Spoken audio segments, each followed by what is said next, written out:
IT hub కు చిరునామైన మాదాపూర్ ఇటీవల drugs దందాకు అడ్డగా మారింది. మాదాపూర్ ఇనార్బిట్ మాల్ వద్ద ఓ ఐటీ ఉద్యోగి షేక్ ఆమ్నా అహ్మద్ డ్రగ్స్ అమ్ముతూ రెడ్ హ్యాండెడ్ గా పట్టుబడ్డాడు. అతని వయసు 23 ఏళ్లు మాత్రమే.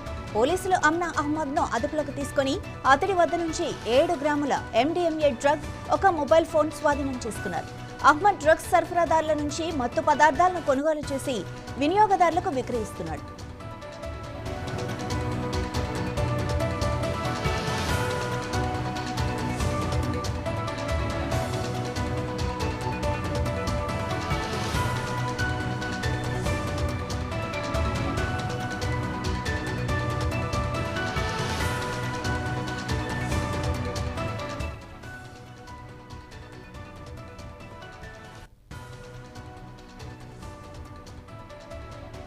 దీనిపై మరింత సమాచారం మా ప్రతినిధి రాజ్ కుమార్ అందిస్తారు. రాజ్ కుమార్, మరి డ్రగ్స్ పట్టివేతపై అధికారులు ఏమంటున్నారు?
దీనిపై మరింత సమాచారం మా ప్రతినిధి ప్రశాంత్ అందిస్తారు. ప్రశాంత్, మరి డ్రగ్స్ ప్లెడ్లర్ కనిపించడంతో దీని మీద అధికారులు ఎలా స్పందిస్తున్నారు? ఎలాంటి చర్యలు తీసుకోబోతున్నారు?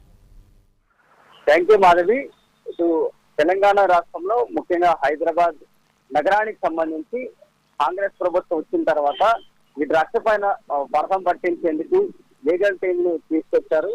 సో లీగల్ టీమ్ తో పాటు ఇక్కడ మరికొన్ని సంస్థలన్నీ కూడా దీనిపైన ఏ విధంగా పథం పట్టాలనే దానికి సంబంధించి మొత్తం అన్ని కోణాలకు సంబంధించి కూడా ఎంక్వైరీతో పాటు ఇన్వెస్టిగేషన్ చేసి కూడా వెళ్తున్నారు. సో అలాంటిదే హైదరాబాద్ లో ఇక్కడ మాదాపూర్ కి సంబంధించి ఇనార్బిట్ మాల్ దగ్గర తరచు డ్రగ్స్ అమ్ముతున్నారు అనే అంశాన్ని తీసుకుంటూ కూడా వెళ్తున్న పరిస్థితి ఈ నగరంలో నెలకొంది.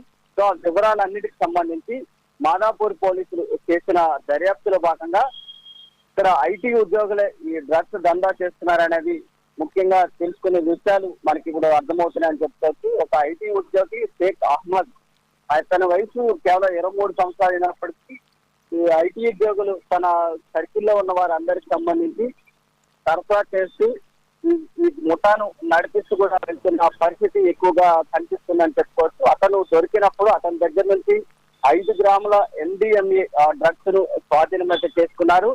అతనితో పాటు మరికొంతమంది తన సహాయకులు కావచ్చు, గడరర్లు, దాంతోపాటు వినియోగదారులకు సంబంధించి కూడా పోలీసులు ఎంక్వైరీలో భాగంగా పట్టుకున్నప్పుడు మరి 2 పరారీలతో పాటు ఇంకొక వినియోగదారులు కూడా తప్పించుకున్నారనేది చెప్తున్నారు. ఇక్కడ డ్రగ్ పడ్డారు గురించి అమీరు, రాహిల్ అనే 2 పేర్లు పోలీసుల దగ్గర ఉన్నాయి. ఇంకొక మధు అనే వినియోగదారుడు కూడా తప్పించుకున్నట్లు కూడా అర్థమవుతోంది. కేసులు కూడా పోలీసులు మొత్తానికి కేసు నమోదు చేసి దీనిపైన పూర్తిగా దర్యాప్తు కోణంలో ముందుకు వెళ్తున్నారు అనేది చెప్పుకునే పరిస్థితులు ఇక్కడ హైదరాబాద్ నగరంలో నెలకొన్నాయని చెప్పుకోవాలి. సో మొత్తానికి డ్రగ్స్ కు సంబంధించి మొత్తం హైదరాబాద్ నగరానికి ఇంతకు ముందు మనం మాట్లాడితే ఔటర్ రింగ్ రోడ్ పరిసర ప్రాంతాల్లో ఉన్న కంపెనీలు ఏవైతే డ్రగ్స్ ని కొంతమేరకు తయారు చేస్తున్న వాటిపైన ఈగల్ టీము దృష్టి పెట్టింది. దాంతోపాటు నగరంలో పబ్బులు, రెస్టారెంట్లు ఏవైతే ఉన్నాయో అందులో రాత్రికి అంటే ఈవినింగ్ నుంచి మిడ్ డే నైట్ ఎక్కడెక్కడ పార్టీలు జరుగుతున్నాయి వాటిపైన కూడా ఈగల్ టీం దృష్టి పెట్టుకుంటూ కూడా వెళ్తుంది ఈగల్ టీం. సో అలాంటి ఈగల్ టీంకు ఇప్పుడు ఈ డ్రగ్స్ ఇంకా నగరంలోకి విచ్చలవిడిగా రావడానికి సంబంధించి ఇంకా వెళ్తున్నారు. దీనిపైన ఇంకా దృష్టి పెట్టాల్సిన అవసరం ఇంకా ఎక్కువ ఉందని అర్థమవుతోంది. సో ముఖ్యంగా ఇప్పుడు రైల్వే స్టేషన్లు కావచ్చు, ఎయిర్పోర్ట్లు, బస్ స్టాపుల్లో కూడా ఇతర ప్రాంతాల నుంచి అంటే మధ్యప్రదేశ్, ఆంధ్ర, అలాగే ఒరిస్సా, ఛత్తీస్గఢ్ ఈ రాష్ట్రాల నుంచి విచ్చలవిడిగా హైదరాబాద్ నగరంలోకి వస్తుంది. మందు కావచ్చు, అలాగే డ్రగ్స్ కావచ్చు, ఇలాంటివన్నీ కూడా గంజాయి అన్నీ వస్తున్న నేపథ్యంలో నగరంలో ఉన్నాయి.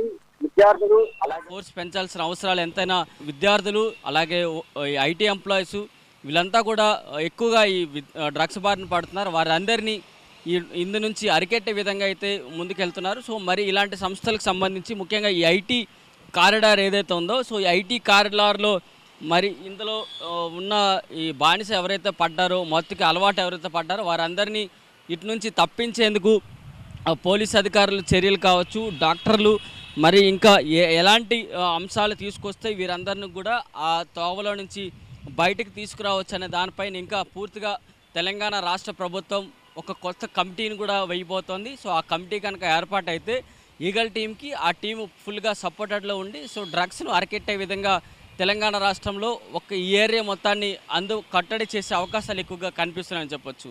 మాధవి.